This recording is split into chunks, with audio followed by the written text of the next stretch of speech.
I'll expand part 1 with an engaging human-centric narrative that maintains a natural tone while avoiding complex scientific jargon. The wind howled across the endless white landscape, cutting through Junho's thick polar gear like invisible knives. Another monotonous day of ice core sampling stretched before him, the kind of work that most scientists would find mind-numbingly boring. But Junho was different. Where others saw endless white and freezing emptiness, he saw potential, hidden stories locked within ancient ice layers.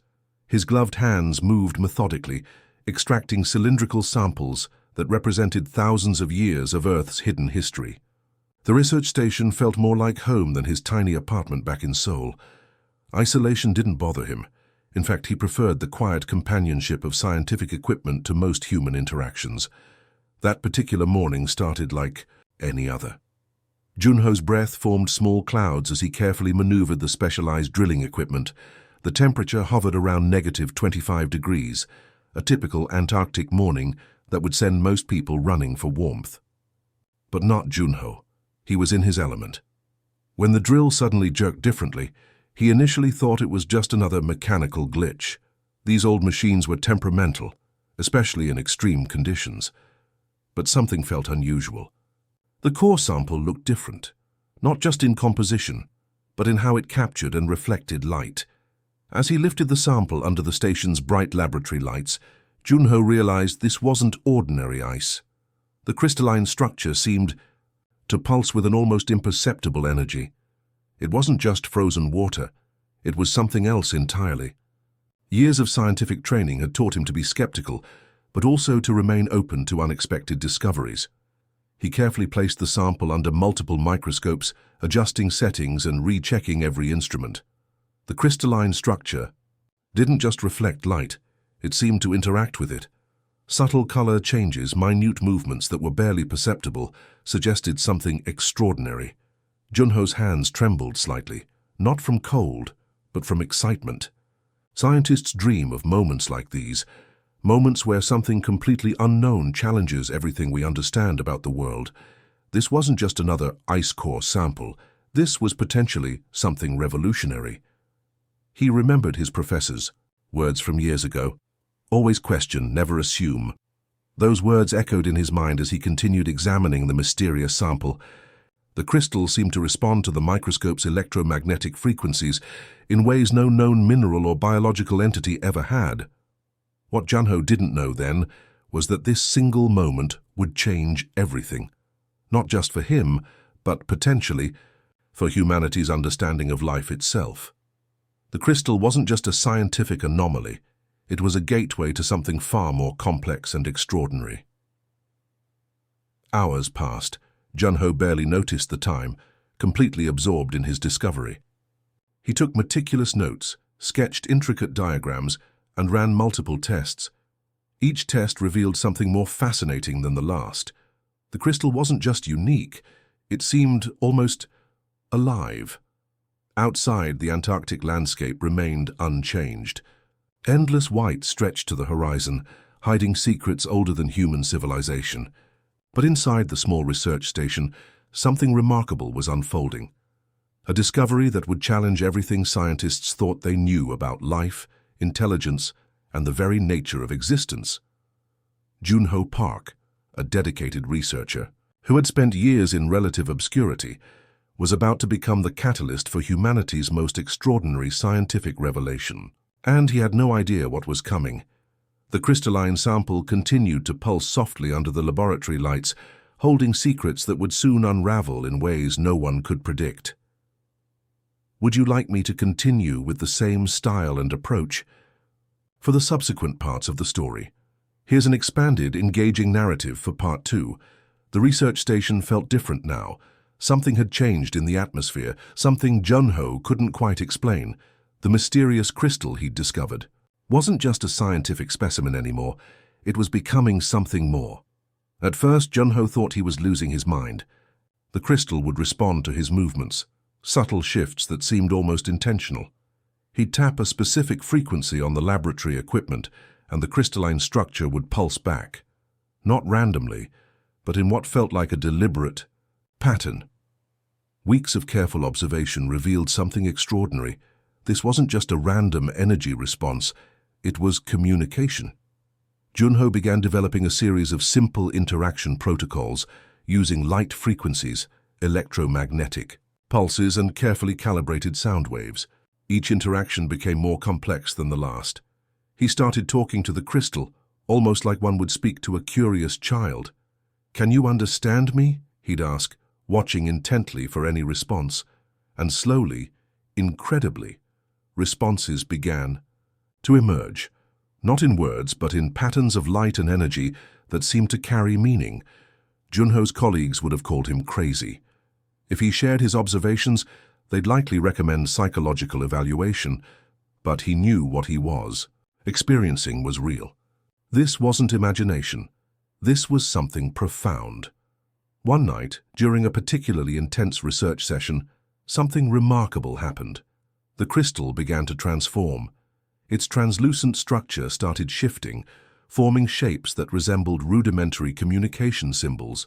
Junho's scientific training battled with his sense of wonder. Was this truly happening? He named the being Yuna, a name that felt right, though he couldn't explain why. The crystal, or Yuna, seemed to respond to the name, pulsing with a warmth that felt almost like acknowledgement. Communication wasn't like anything Junho had imagined. It wasn't about words or language, but about emotions, intentions, and complex layers of understanding. Yuna seemed to comprehend concepts far beyond simple scientific communication. She and Junho was becoming increasingly certain it was Ariti showed emotional intelligence that rivaled and perhaps surpassed human capabilities. Late one night, while the Antarctic darkness pressed against the station's windows, Junho realized Yuna was more than just an extraterrestrial specimen. She was a sentient being with her own thoughts, feelings, and potentially an entire history he couldn't yet comprehend. The isolation of the research station, which had once felt like a burden, now became a blessing. No one was here to interrupt this extraordinary discovery. No bureaucratic scientific committees, no government agencies, just Junho and Yuna, slowly unraveling the mysteries of each other's existence. Junho started keeping a detailed journal, not a scientific log, but something more personal. He wrote about his conversations with Yuna, about the way she seemed to understand complex human emotions, how she could communicate pain, curiosity, and what seemed like genuine care. "You're not alone," he would tell her during their interactions. And somehow, through their unique communication, she would respond. Not with words, but with a pulse of energy that felt like understanding. His previous research on marine biology seemed trivial now. This was different. This was about understanding a form of life so advanced, so different from anything humanity had ever encountered, that it challenged everything they thought they knew about intelligence and existence. As weeks turned into months, Junho's connection with Yuna deepened. He began to understand that scientific classification was inadequate.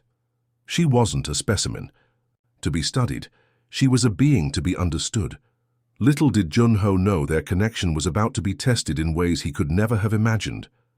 The isolation of the Antarctic research station, which had been their sanctuary, would soon become their greatest challenge.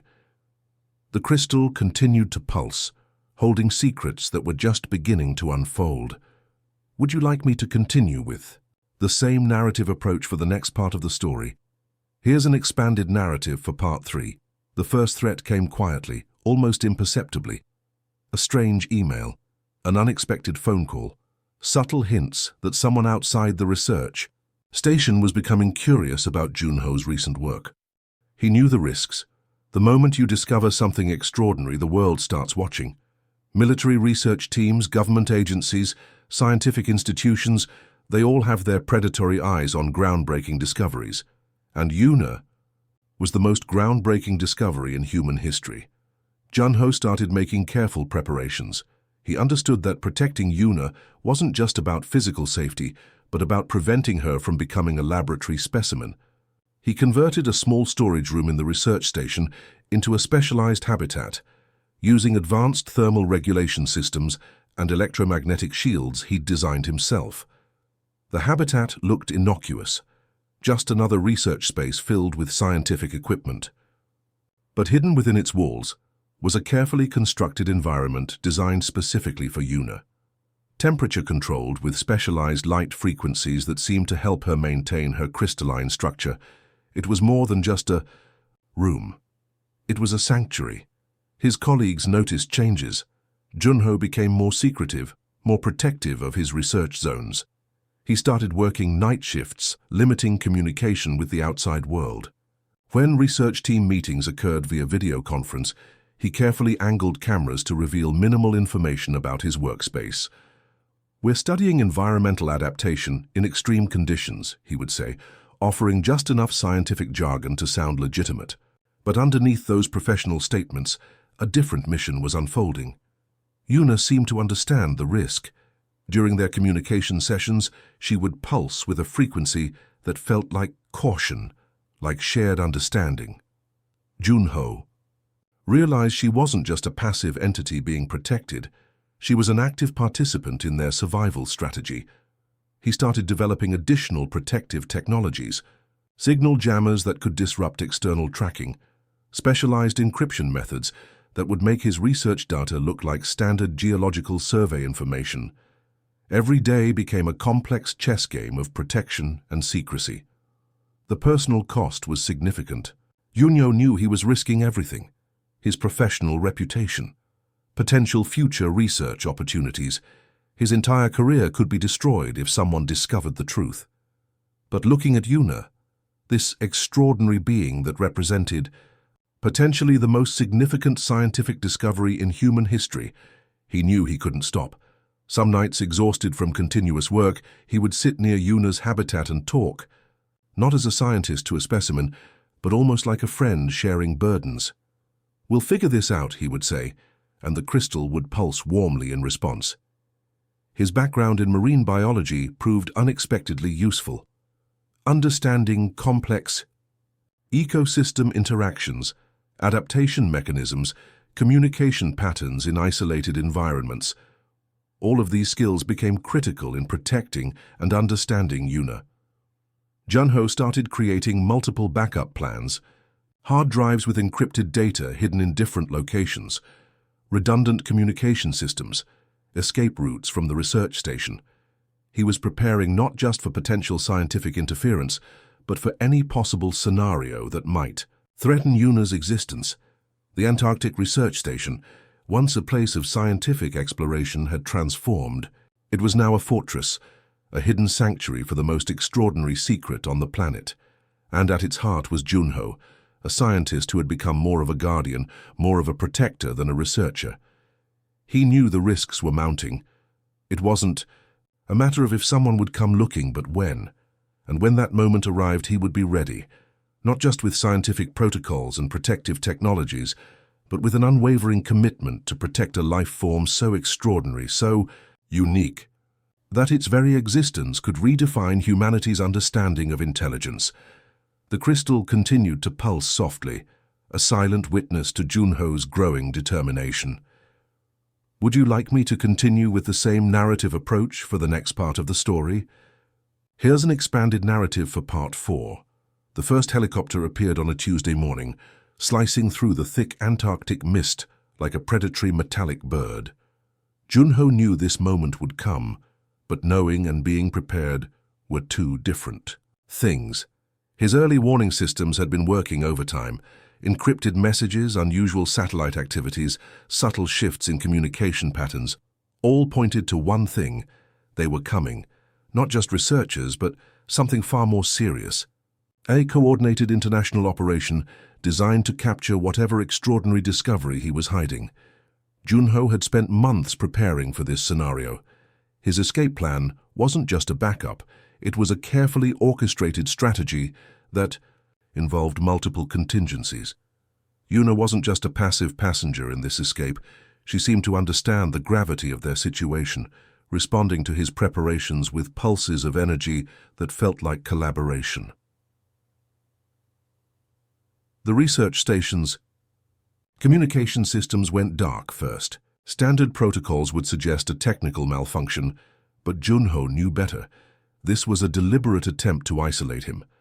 Outside, the first team of specialized recovery agents was preparing their approach. He started the extraction process, methodically. Years of Antarctic research had taught him survival wasn't about panic, but about calculated moves. A specialized containment unit he'd designed specifically for Yuna was carefully prepared. It looked like standard scientific equipment, a brilliant camouflage that could withstand extreme conditions and potential scanning. The first sounds of approach came from the western perimeter: snowmobiles, heavy equipment, the subtle vibrations of military-grade movement detection systems. Junho's heart raced, but his hands remained steady. Years of scientific training had prepared him for high-pressure situations, but nothing could truly prepare someone for protecting the most significant discovery in human history. Yuna's crystalline form seemed to respond to the increasing tension. She was changing, adapting. The habitat they'd created was more than just a protective space. It was becoming a living system of mutual survival. "We're going to make it," Junho whispered, more to himself than to Yuna. But she heard him. A soft pulse of energy suggested understanding, collaboration. The escape route was complex. A modified research vehicle designed to look like a standard Antarctic exploration unit. Hidden compartments, advanced thermal masking technologies, multiple backup communication systems that could transmit false location signals. As the first team breached the station's outer perimeter, Junho was already in motion. The containment unit with Yuna was secured, looking like nothing more than standard scientific equipment. His years of research had prepared him for this moment. Blending scientific precision with survival instinct, the Antarctic landscape became their battlefield. Vast white expanses that looked empty but were filled with potential hiding spots. Junho knew every ridge, every potential path.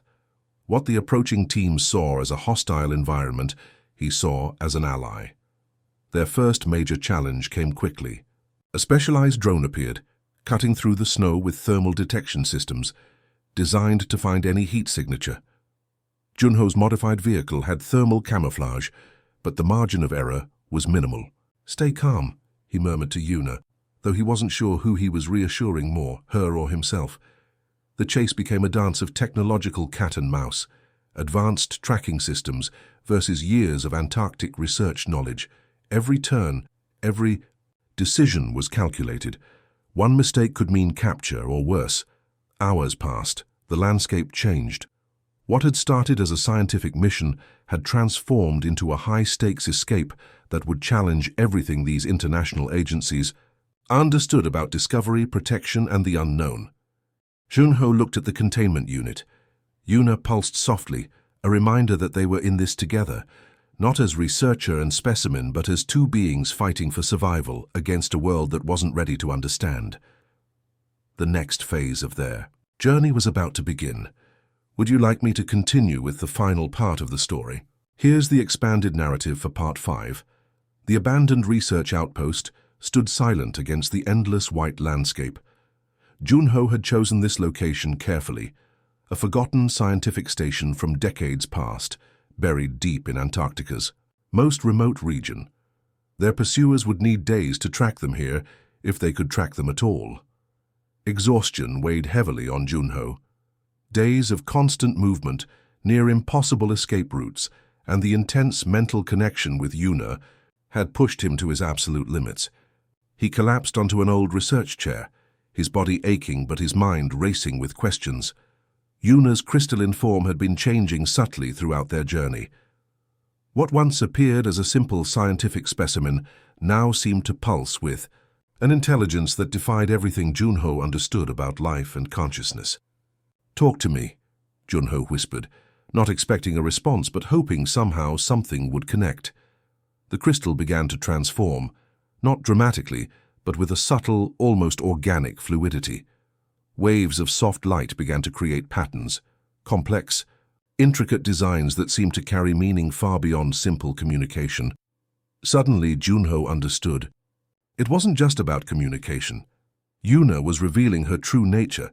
She wasn't just a life form, she was an observer, a sophisticated entity capable of absorbing and transforming environmental energy into pure intelligence. Each interaction, each moment of their journey, had been a complex data collection process. Images began to form around the crystal, not physical images, but consciousness projections. Junho saw glimpses of vast cosmic landscapes, civilizations that existed beyond human comprehension, peaceful observation missions that had been studying planetary developments for millennia. Earth wasn't just a random planet. It was a complex ecosystem being carefully monitored by advanced civilizations that understood the delicate balance of planetary evolution. "We're not alone," Junho realized, the words escaping his lips as a whisper. Yuna's energy pulsed in confirmation, but it wasn't a threatening presence. It was a collaborative one. Humans weren't being invaded or studied as potential threats. They were being observed, understood, evaluated with a compassion that transcended human understanding. The crystal began showing Junho fragments of potential human futures, technological advancements, environmental transformations, potential paths of survival and destruction. It wasn't a prediction, but a presentation of possible trajectories based on current planetary conditions. Junho understood now why he had been chosen. Not randomly, but deliberately.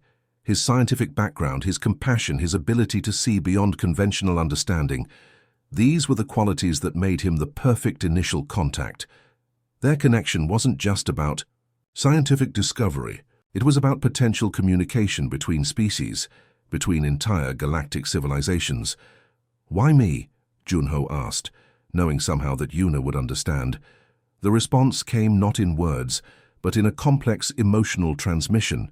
He was someone who could bridge understanding, someone who could potentially help humanity take its first genuine steps towards cosmic awareness. Outside, the Antarctic wind continued its eternal dance. Inside the abandoned research station, a marine biologist and an extraterrestrial consciousness were rewriting the fundamental understanding of life, intelligence, and cosmic connection. Junho realized their journey was just beginning. The escape was over, but a much larger mission was about to unfold. The crystal pulsed softly, a beacon of extraordinary potential, waiting to reveal the next chapter of their remarkable story. "Would you like me to provide any additional details or refine any part of the narrative?"